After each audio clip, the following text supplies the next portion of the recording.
Twelfth की book में सबसे महत्वपूर्ण चैप्टर अपने आप में वैद्युत रसायन, तो इसी को आज हम डिस्कस करने जा रहे हैं, जिसमें आज जो टॉपिक हम डिस्कस करेंगे इसका एक इम्पोर्टेंट टॉपिक नैर्नस्ट समीकरण। नैर्नस्ट समीकरण,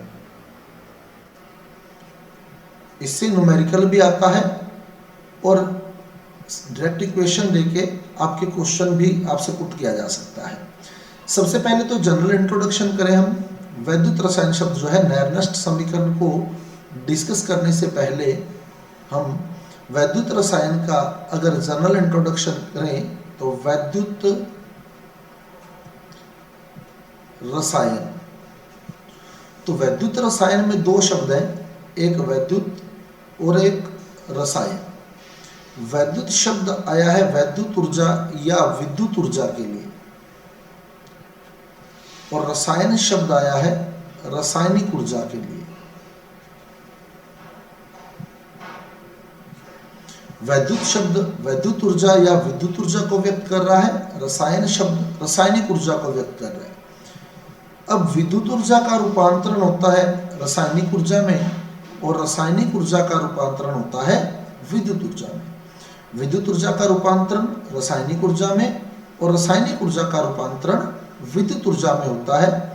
और इसी बात का अध्ययन यानी विद्युत ऊर्जा के रासायनिक ऊर्जा में और रासायनिक ऊर्जा के विद्युत ऊर्जा में बदलने का अध्ययन हम जिस शाखा में करते हैं रसायन विज्ञान की, वही शाखा वैद्युत रसायन कहलाती है। यानी वैद्युत रसायन रसायन विज्ञान की वह शाखा है जिसमें विद्युत ऊर्जा के रासायनिक ऊर्जा में और रासायनिक ऊर्जा के विद्युत ऊर्जा में बदलने का अध्ययन किया जाता है। और वह साधन या वह युक्ति जो यह कार्य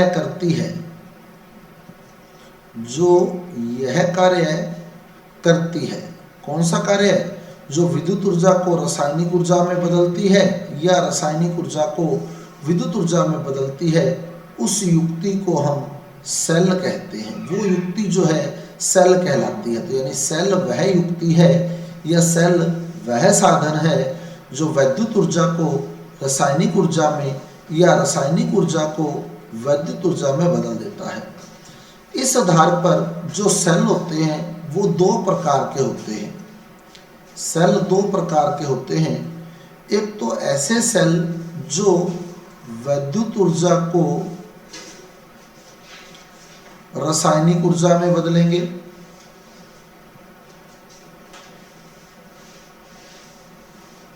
और दूसरे ऐसे सेल जो रासायनिक ऊर्जा को वैद्युत ऊर्जा में बदलेंगे।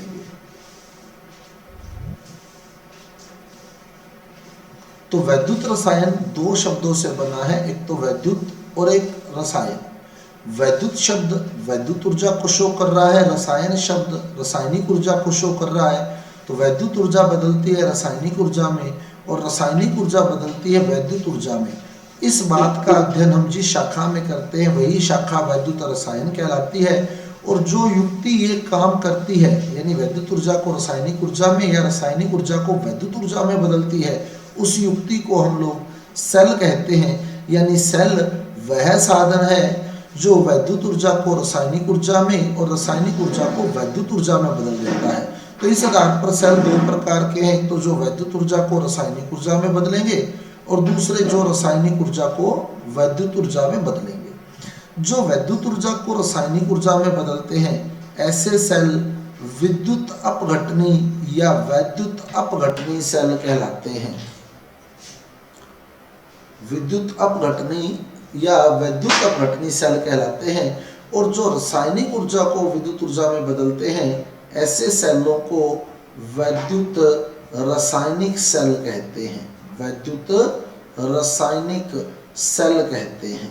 तो सेल दो प्रकार के हैं, एक तो वैद्युत अपघटनी और एक वैद्युत रासायनिक। वैद्युत अपघटनी क्या है? जो वैद्युत ऊर्जा को रासायनिक ऊर्जा में बदलते हैं।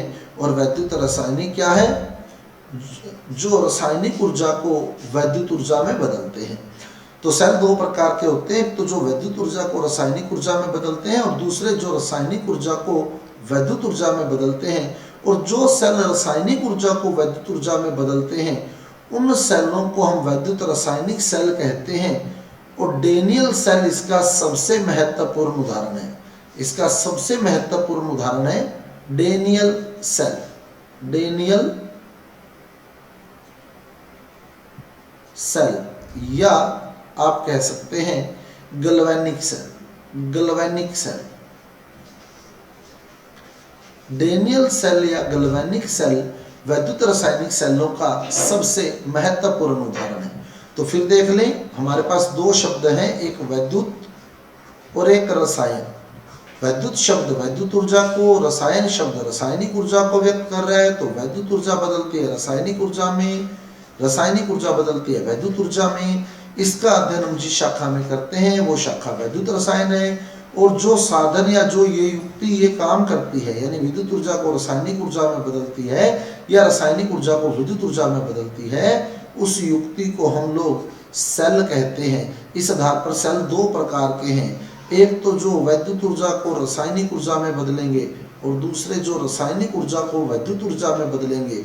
जो सेल वैद्युत ऊर्जा को रासायनिक ऊर्जा में बदलते हैं उन्हें वैद्युत अपवर्तनी सेल कहते हैं, और जो रासायनिक ऊर्जा को वैद्युत ऊर्जा में बदलते हैं उन्हें वैद्युत रासायनिक सेल कहते हैं। अब बात करेंगे हम सबसे पहले वैद्युत रासायनिक सेलों की, जिसमें से पहला सेल आता है डेनियल सेल। डेनियल सेल में बता दूं आपको, आपके 2021 के सिलेबस से हटा दिया गया है। डेनियल सेल 2021 के सिलेबस से हटा दिया गया है। फिर भी हम इसकी समीकरण जरूर करेंगे, क्योंकि नैरनस्ट समीकरण हमने आज डिस्कस करनी है। तो उसमें आपसे डेनियल सेल के संदर्भ में नैरनस्ट समीकरण पूछी जा सकती है। तो अब हम डिस्कस कर रहे हैं डेनियल सेल,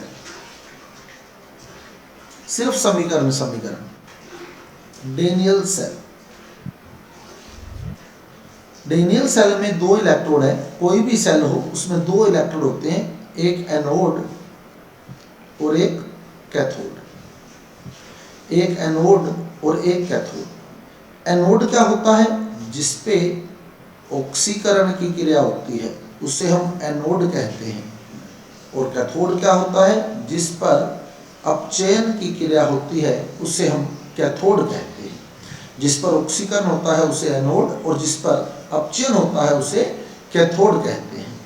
अब डेनियल सेल में जो एनोड का कार्य करता है वो है जिंक इलेक्ट्रोड। ये भी इंपॉर्टेंट क्वेश्चन है। डेनियल सेल में कौन सा इलेक्ट्रोड एनोड का काम करता है? जिंक। और डेनियल सेल में जो इलेक्ट्रोड कैथोड का काम करता है वो है कॉपर। वो है कॉपर। तो एनोड पर हमने कहा ऑक्सीकरण की क्रिया होती है। एनोड पर कौन सी क्रिया होती है? ऑक्सीकरण की। और एनोड का काम कर रहा है जिंक, तो जिंक का ऑक्सीकरण होगा और ये बदल जाएगा Zn+2 में दो इलेक्ट्रॉन त्याग कर। तो ये डेनियल सेल के एनोड पर समीकरण हो गई। Zn बदला है Zn+2 में दो इलेक्ट्रॉन त्याग कर। बहुत ही इंपॉर्टेंट समीकरण है ये, क्योंकि इससे आपने नैरनस्ट समीकरण तैयार करनी है। डेनियल सेल आपके सिलेबस से हटा दिया गया है, लेकिन नैरनस्ट समीकरण में इससे क्वेश्चन आ सकता है, क्योंकि नैरनस्ट समीकरण आपके सिलेबस में है। तो नैरनस्ट समीकरण के लिए हमें सिर्फ रासायनिक अभिक्रियाएं चाहिए। तो एनोड पर हुआ ऑक्सीकरण, क्या हुआ? Zn बदल गया Zn+2 में। और कैथोड पर होता है अपचयन। अपचयन में क्या होगा? Cu+2 दो इलेक्ट्रॉन ग्रहण करेगा और Cu बन जाएगा। तो Cu+2 दो इलेक्ट्रॉन ग्रहण करके Cu बन गया। डेनियल सेल में एनोड पर ऑक्सीकरण हुआ, Zn बदल गया Zn+2 में दो इलेक्ट्रॉन त्याग कर, और कैथोड पर हुआ अपचयन, तो Cu+2 दो इलेक्ट्रॉन ग्रहण करके Cu बन गया। अब अगर इसकी पूर्ण अभिक्रिया देखें, हम इसका रिजल्ट देखें, पूर्ण सेल अभिक्रिया देखें, पूरे सेल में क्या अभिक्रिया हुई।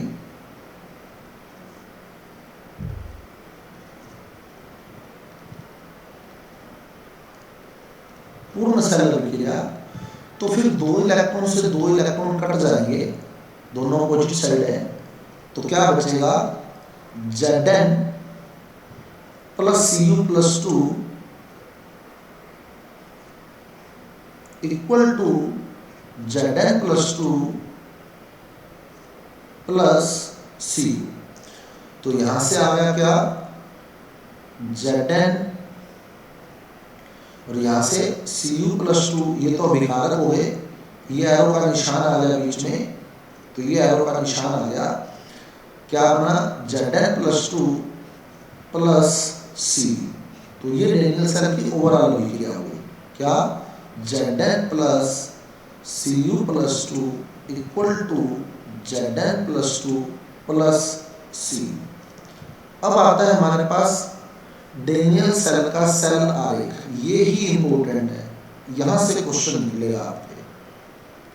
डेनियल सेल का सेल आरेख, सेल आरेख कैसे लिखते हैं, देखो इस साइड लिखा जाता है एनोड, यानी बाईं ओर एनोड, और दाईं ओर लिखते हैं कैथोड। एनोड और कैथोड के बीच में एक सेतु लगा होता है जिसे हम लवण सेतु कहते हैं।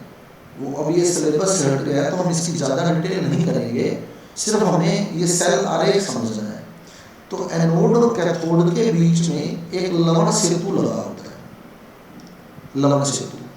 अब डेनियल सेल का सेल आरेख कैसे लिखते हैं, देखो एनोड पर क्या हुआ, एनोड पर हुआ कि Zn बदल गया Zn प्लस 2, एनोड पर Zn बदल गया Zn प्लस 2। बीच में लगा है लवण सेतु, लवण सेतु को दो खड़ी लाइनों से, तो ये दो खड़ी लाइनें लगा दी हमने, ये लवण सेतु को व्यक्त करेंगे। कैथोड पर क्या समीकरण हुई, कैथोड पर क्या हुआ, Cu प्लस 2 बदल गया Cu, Cu प्लस 2 बदल गया Cu। तो एनोड पर क्या हुआ, एनोड पर Zn बदला Zn प्लस 2, एनोड पर ऑक्सीकरण हुआ था, Zn बदला था Zn प्लस 2। कैसे लिखा सेल आरेख, Zn बदला है Zn प्लस 2, लवण सेतु, लवण सेतु दो खड़ी रेखाओं से, Cu प्लस 2 बदला है Cu। तो ये हमारे पास डेनियल सेल का सेल आरेख आ गया, डेनियल सेल का सेल आरेख। क्लियर। अब हम डिस्कस कर रहे हैं नैर्नस्ट समीकरण।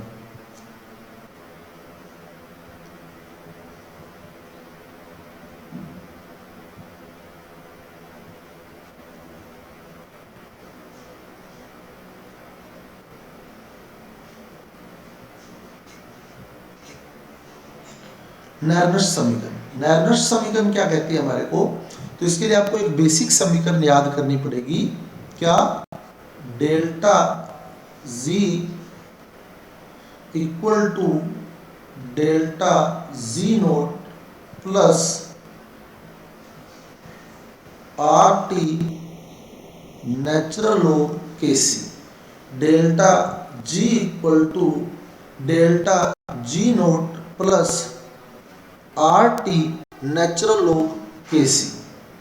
तो delta G equal to delta G naught plus RT natural log KC, ये ऊष्मागति समीकरण है, ये आपको एज इट इज लर्न करनी है।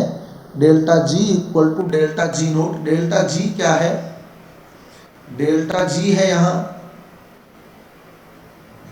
गिब्स मुक्त ऊर्जा परिवर्तन, गिब्स मुक्त ऊर्जा परिवर्तन। तो डेल्टा G यहाँ गिब्स मुक्त ऊर्जा परिवर्तन है, और डेल्टा G नोट क्या है,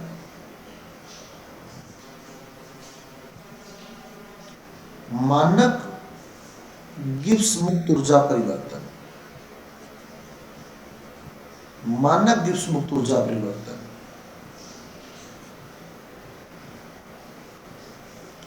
मानक मतलब 298 केल्विन ताप पर, मानक ताप पर 298 केल्विन ताप पर गिब्स मुक्त ऊर्जा परिवर्तन को हम डेल्टा G नोट या डेल्टा G जीरो से व्यक्त करते हैं। तो delta G equal to Gibbs मुक्त ऊर्जा परिवर्तन, डेल्टा G जीरो या delta G naught equal to मानक गिब्स मुक्त ऊर्जा परिवर्तन।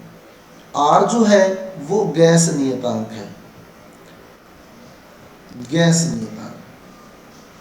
अब R का मानना, ये ध्यान रखना, वैद्युत रसायन चैप्टर में 8.314 पुट करके आना है और विलयन चैप्टर आ जाए तो 0.082 पुट करके आना है। विलयन में तो 0.082 लीटर वायुमंडल में होता है ये, और ये एसआई पद्धति में इसका मान 8.314 होता है। तो विद्युत रसायन में तो हम एसआई पद्धति में इसका मान रखते हैं, और जो विलयन चैप्टर है उसमें सीजीएस पद्धति में इसका मान आया हुआ है, तो वो दोनों में फर्क है। तो इसलिए विद्युत रसायन में 8.314 वैल्यू पुट करके आनी है आपने आर की। तो आर गैस नियतांक है जिसका मान होता है 8.314। टी जो है वो है परम ताप। परम ताप यानी ताप केल्विन में। परम ताप का मतलब है ताप केल्विन में, ताप केल्विन में। और नेचुरल लोग वो लोग ई है, और केसी जो है वो होता है साम्य स्थिरांक। केसी को हम लोग साम्य स्थिरांक कहते हैं। साम्य स्थिरांक क्या होता है? उत्पादों की सांद्रता बटे अभिकारकों की सांद्रता। उत्पादों की सांद्रता बटे अभिकारकों की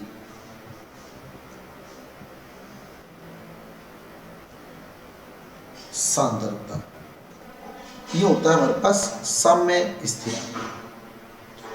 अब अपनी समीकरण क्या थी?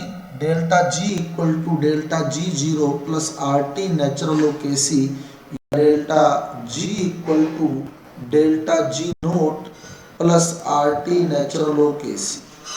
अब मेरे को डेल्टा जी की वैल्यू रखनी है और डेल्टा जी नोट की वैल्यू रखनी है, तो मेरा आंसर आ जाएगा। अब मान लो मैं एक समीकरण लिखूं, किसी भी सेल अभिक्रिया में कोई भी एक सिंपल समीकरण जिसमें ए के n1 मोल,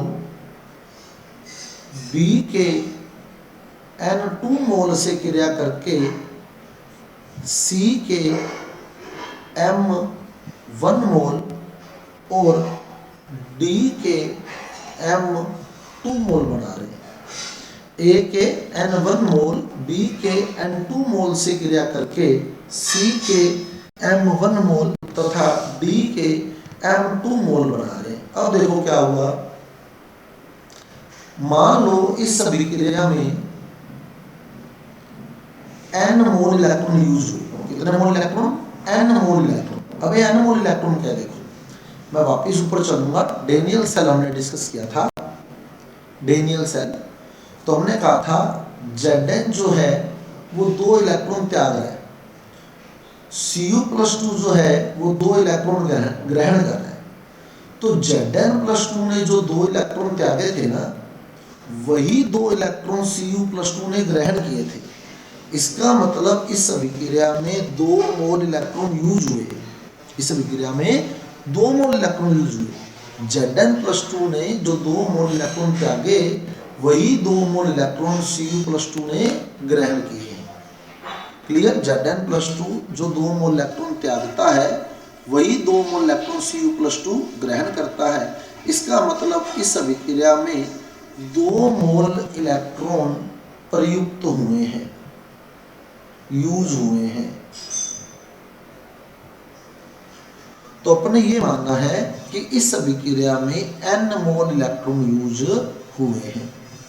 अब आप देखो संबंध कैसे निकाल लेंगे, डेल्टा जी की वैल्यू कैसे निकालेंगे, डेल्टा जी नोट की वैल्यू कैसे निकालेंगे, और केसी क्या लिखेंगे। केसी था ना, केसी उत्पादों की सांद्रता बट्टे विकारकों की सांद्रता, ये कैसे लिखेंगे, ये सारा हमारे पास आने वाला है। फिजिक्स में आपने पढ़ा होगा कि विभव जो होता है, विभव W/Q होता है। W/Q, Q चाहे ये वाला लगा दे आप, आवेश वाला तो फिजिक्स में लगाते हैं, उससे फर्क नहीं पड़ता। V = W/Q। अपने V की जगह E पुट कर रहे हैं। E भी विभव है, विद्युत वाहक बल E है, E भी। तो E = W/Q। Then W = Q into E। W का अगर मान निकालूं मैं तो Q इधर मल्टीप्लाई में आ जाएगा। तो विभव जो होता है E = W/Q होता है, और W equal to Q into E हो गया। अब मेरे को Q का मान रखना है। Q क्या है? आवेश। एक मोल इलेक्ट्रॉन पर एक फैराडे आवेश होता है। ये भी आपने फिजिक्स में पढ़ा होगा। एक मोल इलेक्ट्रॉन पर एक फैराडे आवेश होता है। अब यहां हमने देखो कितने मोल इलेक्ट्रॉन माने? n मोल इलेक्ट्रॉन माने। तो एक मोल इलेक्ट्रॉन पर एक फैराडे आवेश है, तो n मोल इलेक्ट्रॉन पर आवेश कितना हो जाएगा? n मोल इलेक्ट्रॉन पर आवेश हो जाएगा n फैराडे। इस प्रकार आपके पास आवेश का जो मान आ गया वो आ गया n Faraday.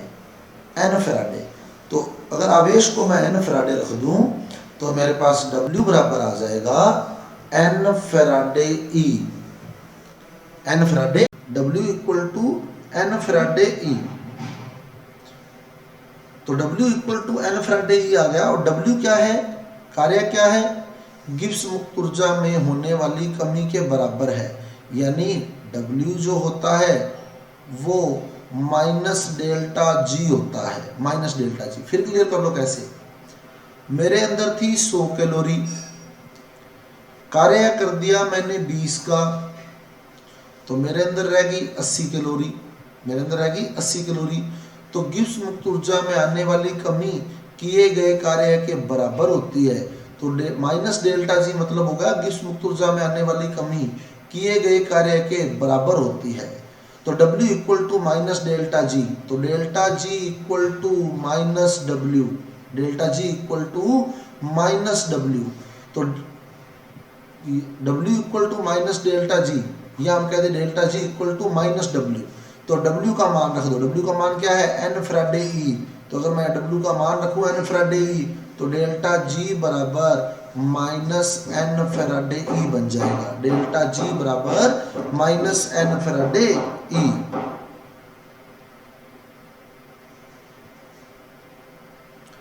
Clear? Sukhir Singh समझ आ गया है? डेल्टा G बराबर माइनस n फैराडे E कैसे है? सर आ गया। और बोर्ड दिख रहा है तेरे को? यस सर दिख रहा है। ओके। तो डेल्टा G बराबर माइनस n फैराडे E, ये प्रूव हो गया अपने पास। तो डेल्टा G का मान रख दे बयान जो समीकरण थी अपनी, या डेल्टा G का या डेल्टा G नोट का, तो क्या वैल्यू बनेगी? देखो delta G equal to delta G naught plus RT natural log KC, ये था अपने पास। डेल्टा G की वैल्यू आ गई माइनस n फैराडे E। ये पड़ा डेल्टा G बराबर minus n Faraday E। Repeat कर दूंगा सारी बात। डेल्टा G नोट हो जाएगा minus n Faraday E naught. Delta G naught हो गया minus n Faraday E note plus RT का RT आ जाएगा, नेचुरल लॉग का नेचुरल लॉग आ जाएगा। और KC क्या होता है? उत्पादों की सांद्रता बटे अभिकारकों की सांद्रता। तो उत्पाद कौन से हैं? C और D। तो C की सांद्रता इंटू D की सांद्रता। अभिकारक कौन से हैं? A और B। तो बट्टे में A की सांद्रता इंटू B की सांद्रता। और जो इनके मोल है, जैसे C के मोल M1 है वो पावर बन जाएंगे, पावर M1। D के मोल M2 है तो वो पावर में आ जाएंगे, पावर M2। A के मोल N1 है तो वो पावर में आ जाएंगे, पावर N1। और B के मोल N2 है तो वो पावर में आ जाएंगे, पावर N2। तो ये आ गया माइनस NFE बराबर minus NFE note plus RT natural log KC। KC का मान रख दिया उत्पादों की सांद्रता बटे अभिकारकों की सांद्रता। अब मेरे को E चाहिए, तो मैं E कैसे लाऊंगा? देखो E इक्वल टू E की वैल्यू निकालनी है, बस नैर्मिष समीकरण यही है, E की वैल्यू निकालनी है। ये वाला जो माइनस NF है ये इधर डिवाइड में आ जाएगा, इधर बटे में आ जाएगा, इसके भी बटे में आ जाएगा ये। तो ये बन जाएगा E equal to minus NFE naught बटे माइनस NF। ये वाला माइनस NF इधर डिवाइड में आ गया। प्लस का प्लस आर टी बटे minus N F natural log C की सांद्रता की पावर n1 डी की सांद्रता की पावर n2 बटे ए की सांद्रता की पावर n1 और बी की सांद्रता की पावर n2। सर हाँ सर जी हाँ बेटे, सी की पावर m1 आएगी। सॉरी, हाँ बिल्कुल, सी की पावर m1 आएगी, बिल्कुल मोल m1 है और इसकी पावर m2 आएगी। क्लियर। अब देखो क्या क्या कटता है, माइनस से माइनस कट गया, NF से NF कट गया, प्लस माइनस माइनस हो जाएगा, तो ये बन जाएगा E बराबर E note plus minus minus हो गया RT upon NF natural log C की सांद्रता की पावर m1 D की सांद्रता की पावर m2 बटे A की सांद्रता की पावर n1 बी की सांद्रता की पावर n2। तो ये नैर्नर समीकरण आ गया आपके पास, ये नैर्नर समीकरण है। बहुत ही सिंपल है, एक बार फिर रिपीट कर देता हूं कैसे किया है। तो मैं एक बार फिर आपको रिपीट करने जा रहा हूं कि कैसे हमने नैर्नर समीकरण की है। तो नैर्नर समीकरण क्या कहती है कि डेल्टा जी जो होता है वो बराबर होता है delta G naught plus R T natural log K सी के, are T natural log K सी के। डेल्टा जी की वैल्यू क्या होती है, minus N Faraday E. Delta G की वैल्यू माइनस एन फैराडे ई कैसे आया है वो आपको बता दिया है। डेल्टा जी की वैल्यू माइनस एन फैराडे ई कैसे आया है एक बार फिर बता देता हूँ। E equal to W upon Q होता है, तो W equal to Q into E हो जाएगा। क्यू है आवेश, एक मोल इलेक्ट्रॉन पर आवेश होता है एक फैराडे, और हम मान रहे हैं n मोल इलेक्ट्रॉन, तो n मोल इलेक्ट्रॉन पर आवेश होगा n फैराडे। E का E आ गया। अब कार्य का सूत्र आ गया आपके पास, और कार्य जो है वो गिब्स मुक्त ऊर्जा में हुई कमी के बराबर होता है। W equal to minus delta G होता है, तो delta G equal to minus W हो जाएगा, और W की जब आप यहाँ वैल्यू पुट करेंगे तो delta G equal to minus N Faraday E हो जाएगा, और delta G naught equal to minus N Faraday E naught हो जाएगा। तो आप यहाँ वैल्यू पुट कर दें, डेल्टा जी की minus N Faraday E, delta G naught की minus N Faraday E naught plus R T natural log K C, और के सी का मान आप रखेंगे उत्पादों की सांद्रता बटे अभिकारकों की सांद्रता। तो वो वैल्यू जो भी होगी वो पुट हो जाएगी। ये माइनस एन एफ जो है इधर डिवाइड में ले आएंगे, तो क्या बनेगा ई बराबर इसके बटे में आ जाएगा माइनस एन एफ, कट जाएगा ये ई नोट, इसके बटे में भी आएगा minus N F, plus minus minus हो जाएगा, प्लस माइनस माइनस हो जाएगा, R T upon N F natural log K C, और के सी की जो हमने समीकरण लिखी थी वो थी सी की सांद्रता की पावर m1 डी की सांद्रता की पावर m2 बटे ए की सांद्रता की पावर n1 बी की सांद्रता की पावर n2। ये आ गई नैर्नर समीकरण। अब नेचुरल लॉग को जब लॉग बेस 10 में बदलते हैं, नेचुरल लॉग को जब लॉग बेस 10 में बदलते हैं तो 2.303 का गुणा कर देते हैं। अब ये नेचुरल लॉग का मतलब होता है लॉग बेस ई, लॉग बेस ई।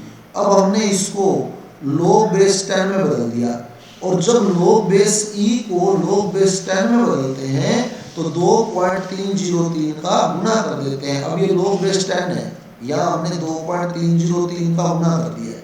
लॉग बेस ई को लॉग बेस 10 में बदलने के लिए 2.303 का मल्टीप्लाई कर दिया जाता है, या 2.303 का मल्टीप्लाई होगा, तो समीकरण बन गई E equal to E naught minus 2.303 R T upon N F log K C.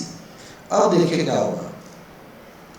अब अगर मैं टेम्परेचर को 298 रखूं, T बराबर 298 केल्विन ताप पर, R का मान आपको मैंने बताया था 8.314 रखना है, और F जो होता है 96,500 गुलाम होता है, एक फैराडे बराबर 96,500 गुलाम। अब आप देखें आपने क्या किया, 2.303 आपके पास था ही, R का मान आपने रख दिया 8.314, T का मान आपने रख दिया 298, बट्टे में एफ का मान रख दिया 96,500। तो जब आप इस डिजिट को सोल्व करेंगे, आप करके देख लेना, 2.303 इंटू 8.314 इंटू 298 बटे 96,500, इसको जब आप सोल्व करेंगे तो सोल्व करने के बाद आपको पास आ जाएगा 0.059, 0.059। तो यानी 2.303 RT बटे एफ की वैल्यू जो होती है, एफ होगा 96,500, 2.303 इंटू आर इंटू टी बटे एफ की वैल्यू जो होती है वो 0.059 होती है। तो अगर मैं इस सारे की वैल्यू पुट कर दूं तो मेरे पास बन जाएगा E equal to E naught minus 0.059 बटे n रहेगा, सिर्फ यहाँ इलेक्ट्रॉन के मोल रहेंगे, बाकी सारी वैल्यू पुट कर दी, log बेस 10 Kc। तो ये आ गई मेरे पास नायरनर समीकरण। Kc की वैल्यू पुट करनी है, पेपर में आपको कहेगा नायरनर समीकरण का व्युत्पन्न कीजिए, नायरनर समीकरण का व्युत्पन्न कीजिए। तो कैसे करेंगे फिर देख लें, क्योंकि इंपॉर्टेंट है ये। डेल्टा जी बराबर क्या होता है, delta G naught plus R T natural log K C. Delta G की वैल्यू क्या होती है, minus N Faraday E, delta G naught की minus N Faraday E naught plus R T natural log K C का मान रखना है यहाँ। E बराबर क्या होगा, ये वाला माइनस एन एफ डिवाइड में आएगा, तो E बराबर E note plus minus minus R T upon N F natural log K C, natural log K C. और नेचुरल लॉग को जब आप लॉग बेस 10 में बदलेंगे तो E बराबर E नोट माइनस 2.303 का मल्टीप्लाई कर देंगे आर टी बट्टे एन एफ लॉग के सी। तो यहाँ हमने लॉग बेस 10 बना दिया। और अब अगर R का मान मैं रख दूं 8.314, T का मान मैं रख दूं 298 केल्विन, F का मैं मान रख दूं 96,500 कूलाम, तो ये वैल्यू आ जाएगी E बराबर E नोट माइनस 0.059 बट्टे n log Kc। तो ये नायरनर समीकरण मेरे पास यहाँ सोल्व हो गई है। अब पेपर में आपको कैसे देगा क्वेश्चन, देखो ये भी दे सकता है सीधा। पेपर में आपको मैं डेनियल सेल क्यों कराया, वो देखो प्रश्न आपको यूं देगा, प्रश्न कैसे देगा प्रश्न, देखो प्रश्न सीधा दे देगा। डेनियल सेल के लिए ये बहुत इंपॉर्टेंट बात हम लोग डिस्कस करने जा रहे हैं, जो करने जा रहे हैं। डेनियल सेल के लिए नेर्नस्ट समीकरण लिखिए। डेनियल सेल के लिए नेर्नस्ट समीकरण लिखिए। तो कैसे लिखेंगे, देखो पहले तो आपको डेनियल सेल की अभिक्रिया आनी चाहिए। क्या अभिक्रिया थी डेनियल सेल की, अब हम उत्तर लिख रहे हैं। Zn plus Cu plus 2 equal to Zn plus 2 plus Cu, ये अभिक्रिया थी। पहले तो आपको समीकरण आनी चाहिए, क्लियर। और इसमें जो इलेक्ट्रॉन यूज हुए थे वो 2 मोल इलेक्ट्रॉन यूज हुए थे। Zn ने 2 मोल इलेक्ट्रॉन त्यागे थे और Cu प्लस 2 ने वही 2 मोल इलेक्ट्रॉन ग्रहण कर लिए थे, तो 2 मोल इलेक्ट्रॉन यूज हुए थे। समीकरण थी Zn plus Cu plus 2 equal to Zn plus 2 plus Cu। 2 mole electron इसमें यूज हुए थे। अब क्या होगा, देखो अगर अब ऊपर वाली समीकरण में हम मान रखें, इस समीकरण में हम मान रखें तो क्या मान रखा जाएगा, E equal to E naught minus 0.059 बटे 2, क्योंकि n क्या था, इलेक्ट्रॉन के मोल थे और यहाँ 2 मोल इलेक्ट्रॉन आए हैं तो बटे में 2 आएगा, लोग उत्पादों की सांद्रता बटे अभिकारकों की सांद्रता। अब उत्पाद कौन कौन से हैं, Zn प्लस 2 और Cu, बटे में अभिकारक कौन कौन से हैं, Zn और Cu प्लस 2। तो ये हमने रख दिया Kc का मान, उत्पादों की सांद्रता बटे अभिकारकों की सांद्रता। अब इसमें देखें हमारी केमिस्ट्री क्या कहती है। हमारी केमिस्ट्री कहती है कि जिस पर आवेश नहीं है, जिस पर आवेश नहीं है, जैसे देखो किस किस पर आवेश नहीं है, एक तो इस पर कोई आवेश नहीं है, इस पर प्लस का 2 है, तो ये ऐसे रहेगा। इस पर भी प्लस का 2 है, ये एज इट इज रहेगा। इस पर कोई आवेश नहीं है, तो जिस पर कोई आवेश नहीं है उसकी सांद्रता को 1m माना जाता है। तो इसकी सांद्रता को 1m मानना है, इसकी सांद्रता को भी 1m मानना है। तो जब मैं 1m रखूंगा तो कॉमन सी बात है कि Zn+2 इंटू 1 तो Zn+2 ही रहेगा, और 1 इंटू Cu+2 तो Cu+2 ही रहेगा। तो ये फाइनल इक्वेशन आ जाएगी आपके पास डेनियल सेल के लिए। कुल मिला के आपने क्या करना है, अब देखो, जैसे मान लो, अब वापस देखिए, ये था मेरे पास Zn+Cu+2 equal to Zn+2 plus Cu। इसमें 2 मोल इलेक्ट्रॉन यूज हुए, 2 मोल इलेक्ट्रॉन यूज हुए। आप पहले ही देख लो कि इस पे आवेश नहीं है, तो इसको लिखो ही मत, क्योंकि इसकी सांद्रता 1m है। इसको Kc की वैल्यू जो पुट करने लगो ना, तब इसको लिखना ही मत। इस पे भी आवेश नहीं है तो इसको भी मत लिखो, क्लियर, क्योंकि इसकी सांद्रता 1m होती है। अब आप बड़े आराम से लिख सकते हैं, E equal to E0 minus 0.059/n का मान रख दे 2 लोग उत्पादों की सांद्रता। तो उत्पाद सिर्फ यही बचा है अब आपके पास, इसकी तो 1m है सांद्रता, इसको लिखने की जरूरत नहीं है, बटे अभिकारक की सांद्रता। ये आपके पास नैर्नर समीकरण है। क्लियर? कोई डाउट है आपको तो आप लोग बिल्कुल अपना माइक ऑन करके मुझसे पूछ सकते हैं। किसी को कोई डाउट हो तो मैं अगला क्वेश्चन नैर्नर समीकरण से निकाल रहा हूं, सेल बदल रहा हूं अब। ओके स्टूडेंट्स, चलने आगे।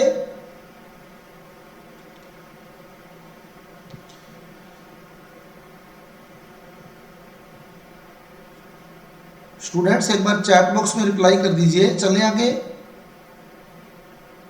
ओके, तो अब हम बात कर रहे हैं अगले प्रश्न की। इसी में ही अगला प्रश्न देखो कैसे आता है, ऐसे देगा आपको Ni बदला है Ni+2 में लवण सेतु Ag प्लस बदला है Ag में के लिए नैर्नस्ट समीकरण लिखिए।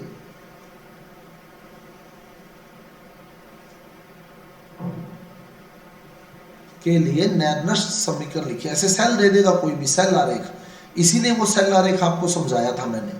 Ni बदला है Ni+2 में लवण सेतु Ag प्लस बदला है Ag में के लिए नैर्नस्ट समीकरण लिखिए। तो कैसे लिखेंगे देखो, हल उत्तर हमने कहा Ni बदला है Ni+2 में लवण सेतु Ag प्लस बदला है Ag में, तो अभिकारक एक साइड कर दो, उत्पाद एक साइड कर दो। हमने कहा Ni बदला है Ni+2 में, तो हम लिख दिया Ni बदला है Ni+2 में। फिर कहता है लवण सेतु Ag प्लस बदला है Ag में, तो Ag प्लस बदला है Ag में। तो हमने अभिकारक एक साइड कर दिया, उत्पाद एक साइड कर दिया। क्लियर? अभिकारक एक साइड, उत्पाद एक साइड। फिर देख लें, अगला स्पष्ट कह रहा है Ni बदला है Ni+2 में, तो बिल्कुल हमने बदल दिया। अगला कह रहा है Ag प्लस बदला है Ag में, तो बिल्कुल हमने बदल दिया, Ag प्लस को भी Ag में बदल दिया। तो ये काम भी हमने कर दिया। अब क्या करना है आपने, आवेश सेम करना है, आवेश सेम करना है। देखो दोनों साइड, फिर देखो यहां बता देता हूं आपको, Ni बदला Ni+2 में, तो कॉमन सी बात है ये 2 इलेक्ट्रॉन त्यागेगा, क्योंकि इस पर प्लस का 2 है तो इसने 2 इलेक्ट्रॉन त्याग दिए। Ag प्लस बदला Ag में, तो ये 1 इलेक्ट्रॉन ग्रहण करेगा, क्योंकि इस पर प्लस का 1 है तो इसने 1 इलेक्ट्रॉन ग्रहण किया। जबकि इसने कितने त्यागे थे, 2। तो जब ये 2 त्याग रहा है ना, तो यहाँ 2 ही ग्रहण करवाने हैं। जितने मोल इलेक्ट्रॉन ये त्यागेगा उतने ही मोल ये ग्रहण करेगा। तो इसको 2 मोल ग्रहण कराने के लिए हम 2 से गुणा कर देंगे। अब ये 2 मोल ग्रहण कर गया, 2 मोल ग्रहण कर गया। अब 2 इलेक्ट्रॉन से 2 इलेक्ट्रॉन कट जाएंगे, तो क्या बनेगा, Ni plus 2Ag plus equal to Ni+2 plus 2Ag। यूं बनेगा, ओवरऑल इक्वेशन यूं बनेगी। ऐसा प्रश्न आया ना तो बहुत से स्टूडेंट गलत करके आएंगे, लेकिन थोड़ा सा कंसंट्रेट रखना है आपने। अब देखिए मैं बिल्कुल शॉर्ट में चल रहा हूँ, शुरू में ही पकड़ लें आप इस बात को। Ni बदला है Ni+2 में लवण सेतु, Ag प्लस बदला है Ag में। आप इसको यहीं पिकअप करें। देखो यहाँ कितना है प्लस का 2, यहाँ कितना है प्लस का 1। आवेश बराबर होना चाहिए, तो आवेश को बराबर करने के लिए इसको 2 से गुणा कर देना है।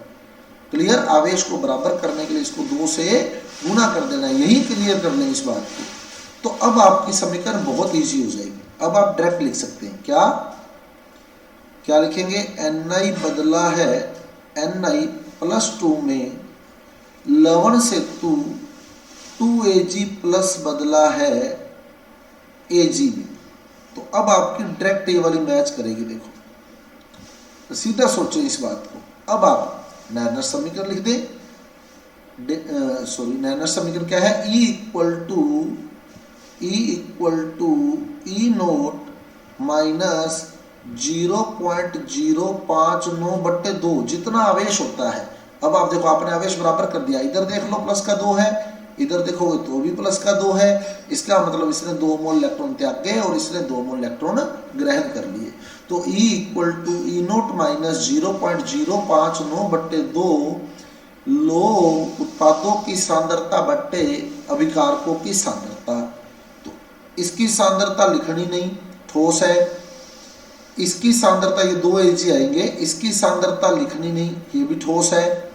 अब आप चेक कर लो किसकी लिखनी है? Ni+2 की सांद्रता, उत्पादों की सांद्रता ऊपर बट्टे Ag प्लस की सांद्रता की स्केयर, क्योंकि 2 Ag प्लस है तो Ag प्लस की सांद्रता की स्केयर। तो ये नैनर समीकरण आपके पास बन गई इस सेल के लिए। क्लियर? अगर समझ आ गया है तो चैट बॉक्स में रिप्लाई कर दें, और कोई डाउट है तो आप बिल्कुल कंसल्ट कर सकते हैं। चैट बॉक्स में रिप्लाई कर दें, फिर मैं नेक्स्ट समीकरण पे चल रहा हूँ। ओके, अगली समीकरण देखिए। अगली समीकरण देखिए क्या कहती है हमारे।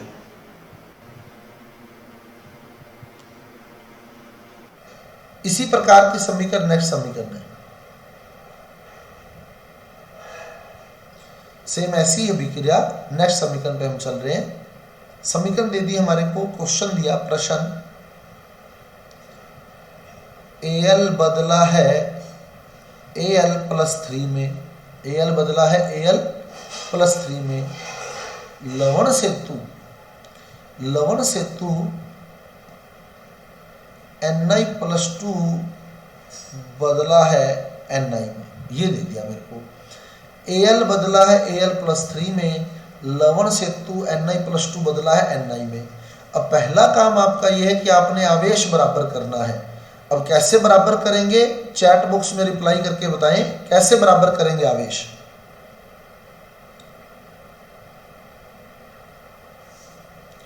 आवेश कैसे बराबर करेंगे? Al बदला है Al+3 में, Ni+2 बदला है Ni में। आवेश बराबर करना है आपने, कैसे बराबर करेंगे?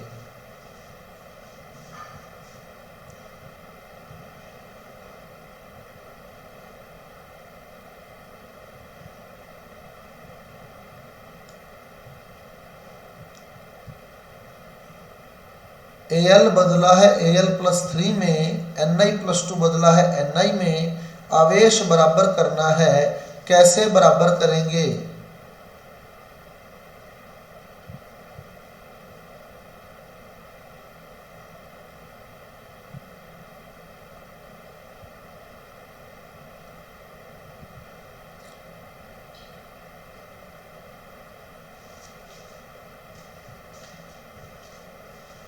तो कैसे बराबर करेंगे हम लोग?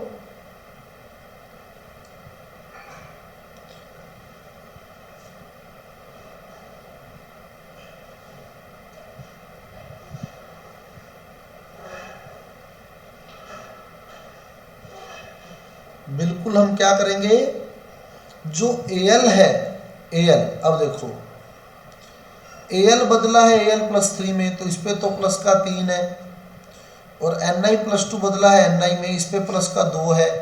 अब 3 और 2 के पहाड़े में 6 कॉमन आता है, 3 और 2 के पहाड़े में सबसे पहले 6 कॉमन आ जाता है, तो इसको तो हम 2 से गुणा कर देंगे और इसको 3 से गुणा कर देंगे, तो बराबर हो जाएगा 6 6, दोनों तरफ 6 6 बराबर हो जाएगा।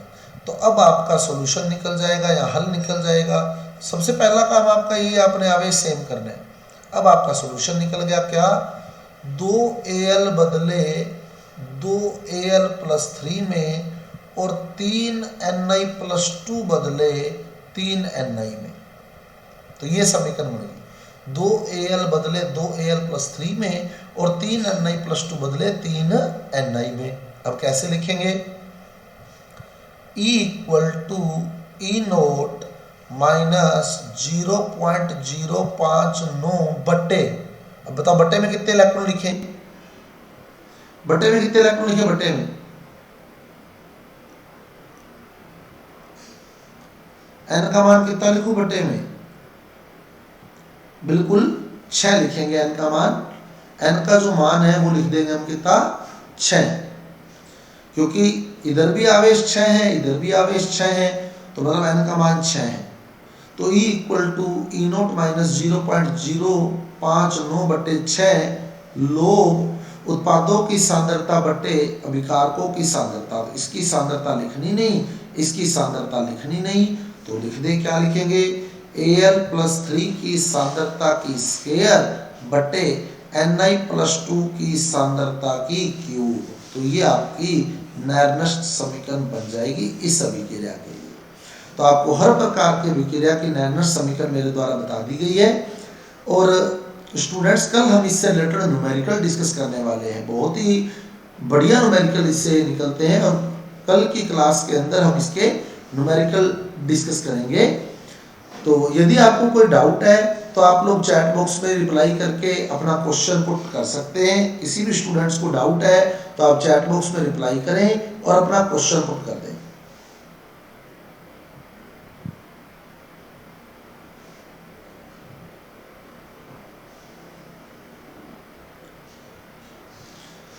धीरज समझ आ गया आपको, अपना माइक ऑन करके बताएं धीरज।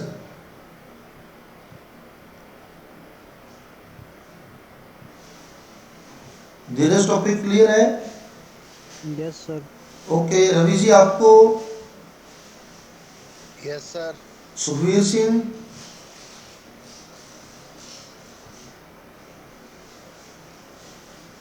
सुखवीर सिंह समझ आ गया है? सुनील आपको समझ? ओके सुनील? यस सर आ गया। ओके तो कल शाम को हम इसके न्यूमेरिकल डिस्कस करेंगे और बहुत ही शानदार क्लास कल की रहेगी आपकी। तो मिलते हैं कल शाम को न्यूमेरिकल के साथ। धन्यवाद।